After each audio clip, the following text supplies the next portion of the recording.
Welcome to solve by Swati. Biochemistry के जो भी हमने यूट्यूब पर लेक्चर कवर किए हैं, ग्लाइकोलाइसिस, क्रेब्स साइकिल वगैरह बहुत सारे लेक्चर्स जो हैं हम ऑलरेडी इस चैनल पर अपलोड कर दिए हैं। आप उन्हें देखिएगा तो क्लियरली आपको समझ में आएंगे। तो इस लेक्चर में हम पेंटोस फॉस्फेट पाथवे के बारे में बात करेंगे, क्योंकि ये पाथवे जो है बहुत ही सिग्निफिकेंटली सेल में इम्पॉर्टेंट रोल प्ले करता है और बहुत सारी सेल्स में ये इम्पॉर्टेंट पाथवे में से होता है। तो इसका रोल हम यहाँ पर देखने वाले हैं। तो जो पेंटोस फॉस्फेट पाथवे होता है, जिसे शॉर्ट फॉर्म में ट्रिपल पी के नाम से भी जाना जाता है, ये पाथवे इस पाथवे को हेक्सोस मोनोफॉस्फेट पाथवे के नाम से भी जाना जाता है। इसके क्या क्या अल्टरनेट नाम है वो मैं बता रही हूँ। हेक्सोस मोनोफॉस्फेट पाथवे इसका अल्टरनेट नेम है।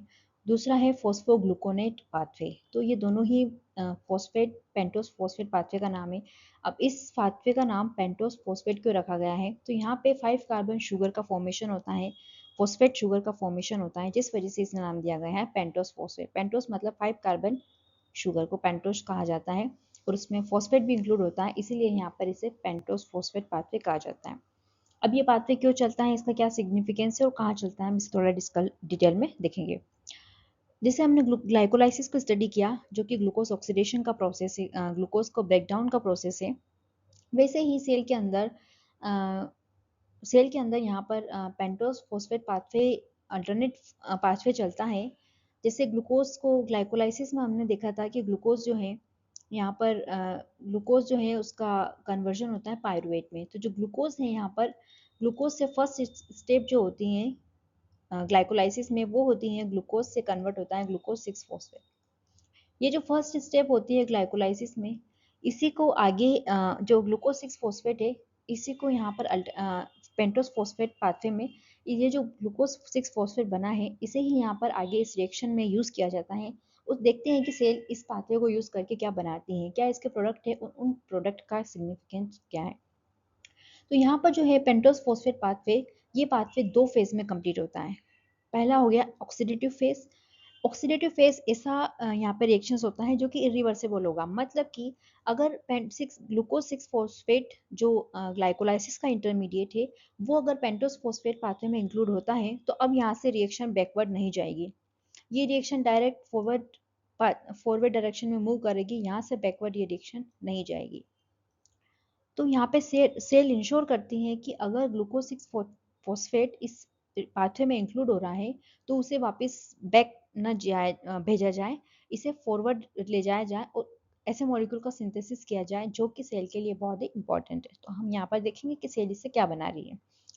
दूसरा इसका ये 2 फेज में कंप्लीट होता है। पहला इसका जो फेज होता है वो होता है ऑक्सीडेटिव फेज, दूसरा होता है नॉन ऑक्सीडेटिव फेज। इन दोनों को हम डिटेल में डिस्कस करेंगे। अब जो पेंटोस फॉस्फेट पाते हैं वो चल कहाँ रहा है, सेल के किस जगह चल रहा है? तो ये चलता है एनिमल के केस में साइटोसोल में। साइटोसोल में ये रिएक्शन होती है और प्लांट के अंदर प्लास्टिड में जो क्लोरोप्लास्ट वगैरह होते हैं, वहाँ पर ये रिएक्शन पेंटोस फॉस्फेट पाथवे वहाँ पर चलता है। अब अगर हम एनिमल की बात करें, तो एनिमल में यहाँ पर ये चलता है लीवर के अंदर। लीवर के साइटोसोल में, लीवर की जो सेल्स होती हैं हेपेटोसाइट्स, उनके साइटोसोल में ये पाथवे चलता है। दूसरा यहाँ पे चलता है ये एड्रेनल कोर्टेक्स के अंदर, जो एड्रेनल ग्लैंड होती है हमारी किडनी के ऊपर, वहाँ पर जो एड्रेनल ग्लैंड का जो कॉर्टेक्स वाला रीजन है, वहाँ में जो सेल्स है, उस सेल के साइटोसोल में ये पेंटोस फॉस्फेट पाथवे चलता है। तीसरा ये चलेगा जो आरबीसी है, आरबीसी के अंदर पेंटोस फॉस्फेट पाथवे चलता है। अनदर लोकेशन है एनिमल की, इसकी जो है वो है यहाँ पर जो लैक्टेटिंग मेमोरी ग्लैंड होती है, लैक्टेटिंग मेमोरी ग्लैंड, यहाँ पर ये पाथवे चलता है। मेनली इन सेल के साइटोप्लाज्म में ये पाथवे चलता है। अब इसका क्या सिग्निफिकेंस है, ठीक है, और भी सेल्स में हो सकता है, लेकिन mainly liver, adrenal cortex, RBC and lactating mammary gland में ये पाथवे सिग्निफिकेंट फॉर्म में चलता है।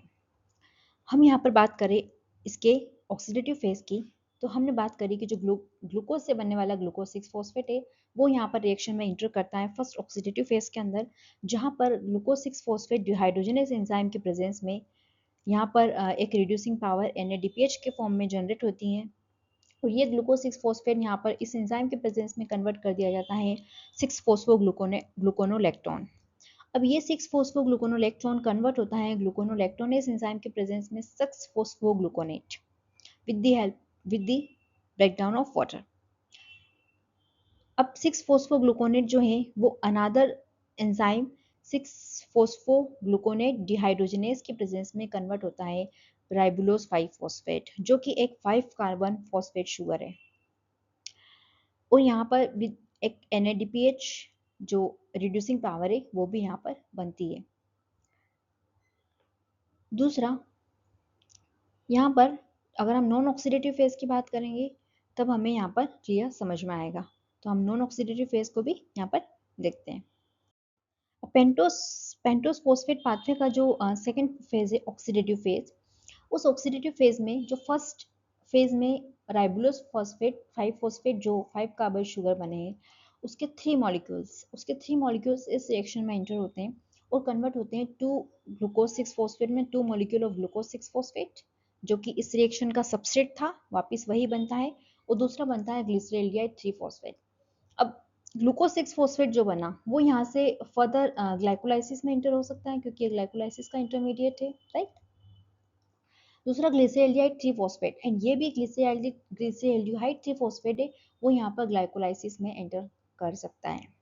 तो दोनों ही जो नॉन ऑक्सीडेटिव फेज में जो प्रोडक्ट बने हैं यहाँ पर इस 5 कार्बन शुगर से वो यहाँ पर ग्लाइकोलाइसिस में एंटर कर सकते हैं। तो सेल ने जो प्रोडक्ट बनाए यहाँ पर पेंटोस फॉस्फेट पाथवे से वो यहाँ पर वेस्ट नहीं हो रहे हैं, दोनों ही प्रोडक्ट यहाँ पर सेल अपने एनर्जी प्रोडक्शन के लिए यूज कर रही है। इस रिएक्शन को कैटेलाइज करने के लिए यहाँ पे दो एंजाइम इंपॉर्टेंट होते हैं, ट्रांस कीटोलेस एंड ट्रांस एल्डोलेस। ये दोनों ही इस रिएक्शन को परफॉर्म करते हैं। अब सेल ने जो ये पेंटोस फॉस्फेट पाथवे चलाया है इसका सिग्निफिकेंस क्या है, इसका काम क्या है। तो यहाँ पे हमने ऑक्सीडेटिव फेज में देखा सेल ऑक्सीडेटिव फेज में यहाँ पर सिंथेसिस होता है NADPH। ये जो NADPH रिड्यूसिंग पावर है इसका सेल में बहुत इंपॉर्टेंट रोल है। ये NADPH जो मॉलिक्यूल है ये यहाँ पर इसका जो इंपॉर्टेंट रोल है वो है बायोसिंथेटिक रिएक्शंस में। सेल जो भी सिंथेसाइज करती हैं चाहे वो फैटी एसिड्स हो गए, चाहे वो स्टेरॉइड्स हो गए, कोलेस्ट्रॉल हो गए, कैरोटिनॉइड्स हो गए, बाइल एसिड्स हो गए, इन सबके सिंथेसिस में इस मॉलिक्यूल का रिक्वायरमेंट होता है। बहुत ज़्यादा अमाउंट में NADPH का रिक्वायरमेंट बायोसिंथेटिक रिएक्शंस में होता है और उसी को सिंथेसाइज करने के लिए यहाँ पर सेल को पेंटोस फॉस्फेट पाथवे चलाना पड़ता है इस मॉलिक्यूल को सिंथेसाइज करने के लिए। दूसरा यहाँ पर ऑक्सीडेटिव फेज में राइबुलोज 5 फॉस्फेट शुगर बनती है जिसका कि उपयोग सेल को न्यूक्लियोटाइड बनाने में।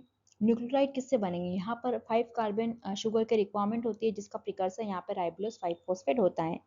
कोएंजाइम सिंथेसिस में बहुत सारे जो विटामिन वगैरह हो गए उसको सिंथेसाइज करने में यहाँ पर इस 5 कार्बन शुगर का इंपॉर्टेंट रोल है, इसलिए सेल को इन दोनों मॉलिक्यूल को सिंथेसाइज करने के लिए यहाँ पर पेंटोस फॉस्फेट पाथवे चलाना पड़ता है। एरिथ्रोस 4 फॉस्फेट यहाँ पर एक नॉन ऑक्सीडेटिव फेज में इंटरमीडिएट होता है जो कि काम आता है सेल के एरोमेटिक अमाइनो एसिड्स बनाने में। अब सेल को जरूरत पड़ी एरोमेटिक अमाइनो एसिड्स बनाने की तो यहाँ पे इस पाथवे का भी यूज किया जाएगा। विटामिन B6 को बनाना हो सेल के अंदर तो यहाँ पर इसे चलाया जाएगा। दूसरा इस सेल के जो प्रोडक्ट हैं जैसे हमने बात करी glucose 6 phosphate and glyceraldehyde 3 phosphate, तो उसे यहाँ पर ग्लाइकोलाइसिस में सेल यूज कर सकती है। तो यहाँ पर हमने देखा कि पेंटोस फॉस्फेट पाथवे से जो मॉलिक्यूल बन रहे हैं उसका सेल के अंदर बहुत बड़ा इंपॉर्टेंट है क्योंकि न्यूक्लियोटाइड सेल को सिंथेसाइज करना है, DNA बनाना हो, RNA बनाना हो, विटामिन बनाना हो, एरोमेटिक अमाइनो एसिड्स का सिंथेसिस करना हो, स्टेरॉइड्स बनाना हो, कोलेस्ट्रॉल बनाना हो, फैटी एसिड्स बनाना हो, तो उन सबके सिंथेसाइज करने के लिए क्योंकि सेल को इन सबकी रिक्वायरमेंट तो है, कंटिन्यू ये मॉलिक्यूल्स चाहिए, तो लगातार इनके सिंथेसिस के लिए सेल को ये पाथवे चलाना पड़ता है, राइट। तो ये आपको क्लियर हो गया होगा। तो ओवरऑल हमने जो देखा पेंटोस फॉस्फेट जो पाथवे हैं उससे यहाँ पर सेल सिंथेसाइज करती हैं। एनिमल के केस में हमने बात करा ये लीवर में चलता है, एड्रेनल कॉर्टेक्स में चलता है, तीसरा आरबीसी में चलता है और लैक्टेटिंग मेमोरी ग्लैंड्स में चलता है। अब लैक्टेटिंग मेमोरी ग्लैंड में क्या होता है, कंटिन्यू फैट की जरूरत है क्योंकि मिल्क प्रोडक्शन करते हैं लैक्टेटिंग मदर्स में, तो यहाँ पर लगातार फैट बनाने की जरूरत है। इसी फैट को बनाने के लिए यहाँ पे क्या चाहिए, कंटिन्यू सप्लाई चाहिए किसका, NADPH का। इस मॉलिक्यूल की ज़रूरत होती है सिंथेटिक रिएक्शंस में, इसलिए सेल्स को ज़्यादा से ज़्यादा उन सेल्स में, इस पाथवे को उन सेल्स में सबसे ज़्यादा चलाया जाता है जहाँ पर फैट का बनाना हो, कोलेस्ट्रॉल का बनाना हो, क्योंकि एड्रेनल कॉर्टेक्स में क्या स्टेरॉइड्स हार्मोन बनते हैं तो वहाँ पर इस पाथवे को चलाना ज़रूरी है। दूसरा लीवर में डिटॉक्सिफिकेशन की प्रोसेस होती है, राइट। लीवर में यहाँ पे क्या होता है, डिटॉक्सिफिकेशन होता है। लीवर डिटॉक्सिफिकेशन करती हैं, तो डिटॉक्सिफिकेशंस में भी यहाँ पर इन मॉलिक्यूल्स का रिक्वायरमेंट होता है, इसलिए लीवर में से चलाए जा रहे हैं। आरबीसी, तो आरबीसी में क्या है, आरबीसी में आरबीसी को न्यूक्लियोटाइड बनाना हो या भी, क्योंकि माइटोकॉन्ड्रिया वगैरह वहाँ पर नहीं है, तो इनडायरेक्टली इस पाथवे से यहाँ पर जो ग्लिसरेल यहाँ पर ग्लाइकोलाइसिस के जो इंटरमीडिएट है वो भी यहाँ पर आरबीसी यूज़ करती है। तो एनएडीबीएच का बनना, दूसरा यहाँ पर जो राइबोलोज 5 फॉस्फेट शुगर है इसका बनना, ये दोनों ही इंपॉर्टेंट प्रोडक्ट बनाने के लिए सेल को इस पाथवे को चलाना पड़ता है, जो कि हमने बात करी साइटोसोल में चलेगा, दूसरा प्लास्टिड में चलेगा।